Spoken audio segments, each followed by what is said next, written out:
The final reading from Module 3 is Reading 42, Framing Class, Vicarious Living, and Conspicuous Consumption by Diana Kendall.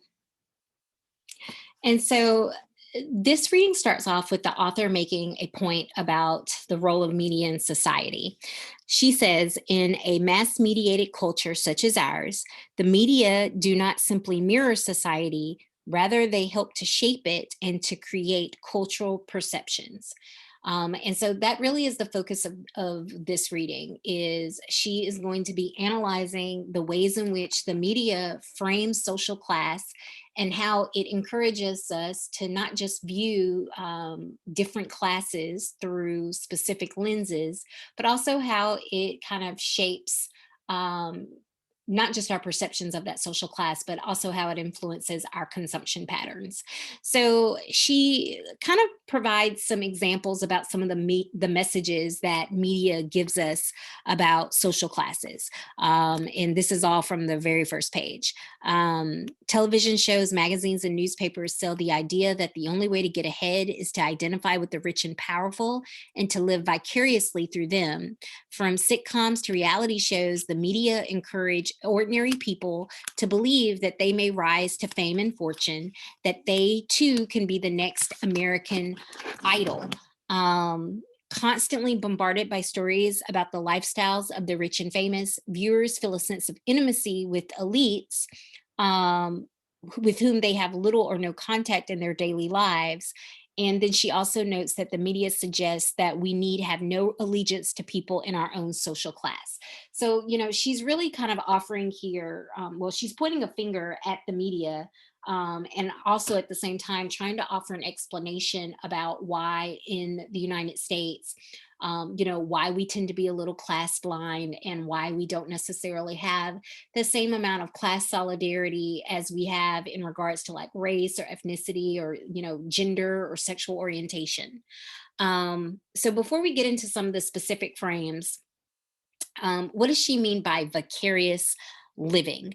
And so basically that the media makes us think that we have an equal right to purchase items that the rich and famous that we watch on TV have, and that because we have an equal right to purchase them, that once we have them, it will make us equal to people who are above us in the social hierarchy. So it's kind of narrowing social class down from all the different classes to it just being seen as through this lens of consumption patterns. So before I get into what she has to say about how the media frames the upper class, the poorer classes, working class, and middle class, let me go over a little bit of background material about, what do we mean when we're talking about a class society, and kind of what is the popular six class typology that you maybe have seen if you've taken an introductory sociology class. So, social stratification is basically the idea that society is structured in such a way that some of us have better access to the good stuff: wealth, income, political power, social status, higher education. And there are different ways in which a society can be structured so that some people have better or worse access to that good stuff. A class society is one way in which a society can be structured. And in a class society, one thing that sets a class society, apart from some other types of societies like slave societies, caste societies, estate societies. The thing that sets a class society apart is that it's usually based on achieved rather than ascribed statuses.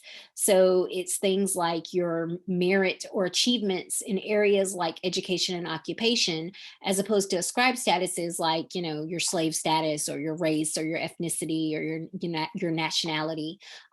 So because it's based on things that you as an individual can achieve or earn, that means that your class position can be relatively fluid. In a class society, there is social mobility. People can change their socioeconomic position. They can move up in class. They also can worsen. It isn't always moving up. Mobility goes in both ways. So you could also worsen your class position and experience downward mobility. And so, in this way, unlike once again, slave societies or caste societies, the boundaries that exist between the social classes in a class system can be relatively fluid. Because of that mobility, boundaries can between classes can be crossed. And so, specifically, what social classes are we talking about? Well, there are a lot of class typologies.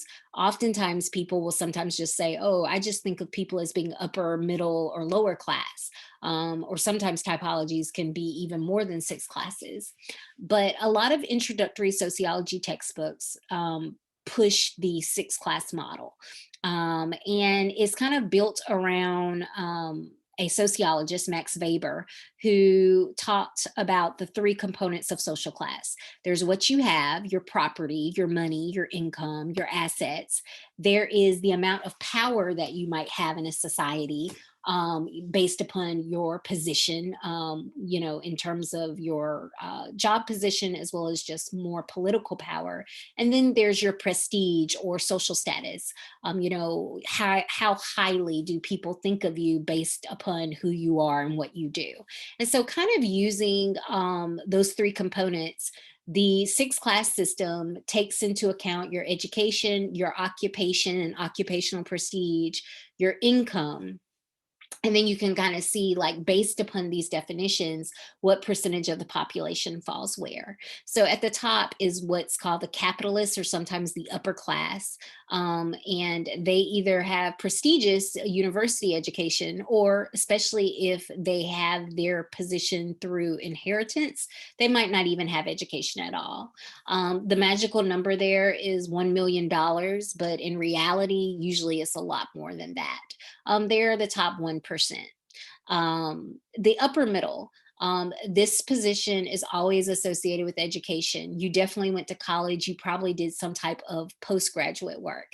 These are your professionals like doctors, attorneys, pharmacists, as well as upper level managers in big businesses. They make a comfortable six-figure salary, as individuals. The lower middle class is kind of like a mishmash of people, because it's some people that went to college but are in lower earning fields, as well as some people that maybe pursued a trade, through a more highly skilled trade through an apprenticeship. This is also sometimes where small business owners fall.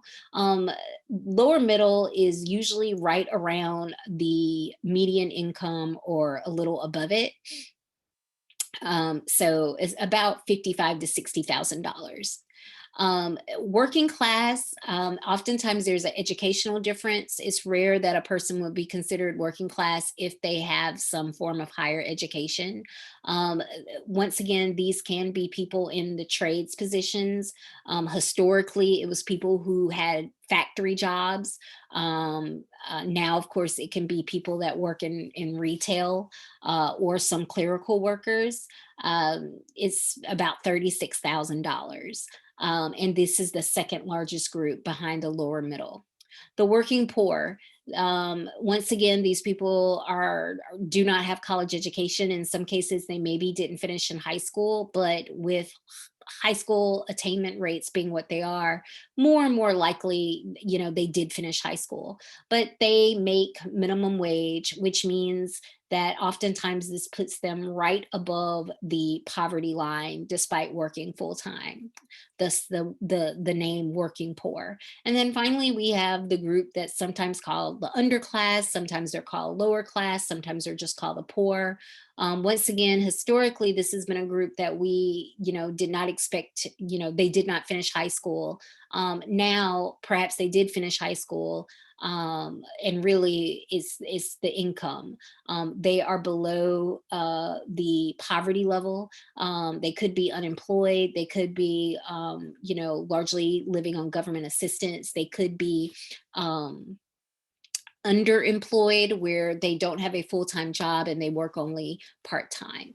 All right, so now that you kind of have a kind of quick synopsis of how a lot of sociologists define social class and the social class system, let's return to our reading. I'm not going to go into a lot of details about the frames because I think she pretty clearly discusses them. And she kind of breaks them down by social class. So she begins with the upper class, right? Because this is the group that she says that the media really puts on a pedestal and encourages the average uh, watcher, to vicariously live through. And so she talks about three different frames related to the upper class: the consensus frame, the admiration frame, and the emulation frame. And so the consensus frame is just, they're like everyone else. The admiration frame is that they are generous, caring individuals. It's not just that they're rich, they're good people and we should admire them. And the emulation frame, which is probably the one most closely related to consumption, is the fact that people of all classes should reward themselves with at least a few of the perks that through the media we associate with the upper class, whether it's the fancy clothes or the cars or the posh vacations. And so, obviously, she makes a note that this does have an impact on our consumption habits. It encourages people to spend more than they have, and especially in a society where loans and credit cards are readily available, and people can finance like really expensive cars. In this way, people, once they consume as if they are part of this social class, but in reality they're not, and this can have obviously a real negative impact on their finances and their just overall well-being. Then she moves to the opposite end of the spectrum and she talks about the poor, and how they're framed by the media. She notes that at best they're framed as being worthy of sympathy or empathy, but it, but oftentimes at worst, they're blamed for their own problems. She talks about how a lot of media perpetuates stereotypes of the poor as being alcoholics or drug addicts. In some way their poverty is related to their own individual pathological behavior. So basically they are the reason why they are poor, as opposed to a more kind of structural look at some social forces that can contribute to poverty and homelessness. um, so beyond that, in terms of how it might look sometimes on TV, she talks about thematic framing and episodic framing, both of which really just emphasize the fact that their portrayals tend to be one dimensional. They're rarely portrayed as the lead characters who the viewers are meant to kind of put themselves in their shoes and see as people. Instead, media encourages people to view the poor and the homeless as the other, outsiders, people that we are encouraged to not think of as being like us, and we're not encouraged to kind of, see commonalities with. Then she turns to the working class, and she makes an interesting observation that media sends the clear message that people who produce goods are less interesting than those who consume them. And although the working class isn't otherized to the same sense as the poor, she go provides a lot of examples of what she calls caricature framing, right, where the working class and their habits and their taste, they're made fun of. And she gives several examples from the media, everything from like The Simpsons to Roseanne to The King of Queens, reality shows that, kind of encourage the working class to upgrade their lifestyles, whether that means their looks or their homes. It really kind of positions them as that, working class taste and working class, products and consumption habits are humorous and should be made fun of. And then the final group she discusses in terms of media frame is the middle class. And as she notes, oftentimes they are positioned as the value center and the backbone of the nation, which leads to what she calls middle class values framing. And so, what do we mean by middle class values? This would be things like honesty, integrity, and hard work. A lot of times, these types of values are displayed in family related sitcoms, um, because that's another association that we make with the middle class is this focus on a nuclear family structure. And for the middle class, she ties this into especially around like consumption habits related to the family, whether that's home goods, home decor, or certainly, buying clothing and toys and those types of things for your children. Um, she mentions how a lot of these messages get framed in both the sitcoms themselves as well as the ads that are aired during these shows. So she ends her, she comes towards the end of this reading by making the point that the issue of class in the United States is portrayed in the media not through a realistic assessment of wealth, poverty, and inequality, but instead through these patterns of consumerism that she notes. And so it's a social constructed reality. And she provides some statistics about the realities of social class and social inequality. The fact that our wealth inequality is increasing at an even faster rate than our income inequality, the growing number of economically homeless people, meaning they don't necessarily have mental illness or drug addiction problems, which are the types of issues we oftentimes associate with the chronic homeless. These are people who, because of rising cost of housing, and the fact that minimum wage in a lot of places has not kept pace with these rising costs. These are people who work but still cannot afford a place to live, especially in some of our larger cities. And so the realities, it isn't related to consumption. It isn't fun. It isn't lighthearted. It isn't funny. And so she says that, obviously, instead of focusing on these realities, instead the media focuses on consumerism, and not just consumerism in the sense of, obviously you need to buy a certain, you need to buy some things in order to be able to survive, in the world. Consumerism is a normal part of life. But the consumerism that is pushed by a lot of media is what she calls hedonistic consumerism. And this is just buying for the sake of buying. Think about all those jokes about, shopping till you drop, right? Or the ridiculously long lines, on Black Friday, or, the long lines when new technology or games or sneakers drop. That is hedonistic consumerism. And once again, she returns to the consequences of this attitude, which is a lot of people spend more than they have. They spend more so they can seem as if they're part of the upper class, but their financial reality is they're not. And if they're doing this spending, on credit, this really just kind of leads to them digging a financial hole that can be really detrimental to them, in a variety of ways. But particularly as they get older, and is coming close to time for them to retire. And not only do they not have any savings, but they also have racked up massive amounts of debt. So, she's like, could the media be more honest about the realities of social class? Is this something that Americans would want? And she kind of suggests that maybe, more Americans would be interested in these types of more honest social class depictions.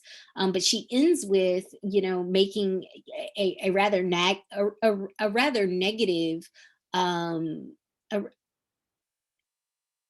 a rather negative speculation that we probably won't see more accurate social class portrayals in the media. And she kind of points to several factors why. Increasing conglomerates, media ownership. So we have billion-dollar, media conglomerates. Think about, Time Warner and Disney and ESPN, right? And then the AT&T and T, and they buy out other big companies and they form these massive conglomerates where the focus is on profit, and at the same time the focus is also on decreasing the amount of government regulation in terms of, the types of media that they produce, and whether or not it needs to be factual. um so uh Ultimately she ends on a pretty pessimistic note. No, the media does not frame social class accurately, and they frame social class in such a way that it doesn't make the realities of it clear, and it encourages people to engage in what she considers to be fairly dangerous spending and consumption habits. But the likelihood that this is going to change in the future, she's not too hopeful for that. And so, questions I encourage you to consider based on the reading. Think about some of your favorite TV shows. Can you see evidence of some of the frames that Kendall discusses in its depictions of different social classes? If you can see it, being aware of these frames, does it change your relationship to the show, how you think of it, how much you enjoy it? My second question, consider Kendall's final arguments. Do you think people want more realistic class depictions on TV, like we as a society have pushed in the past for race and gender? And if social forces, like the ones that Kendall discusses at the end of the reading, are standing in the way of that, what are the consequences if we don't get those more realistic depictions? Short term consequences as well as long term consequences.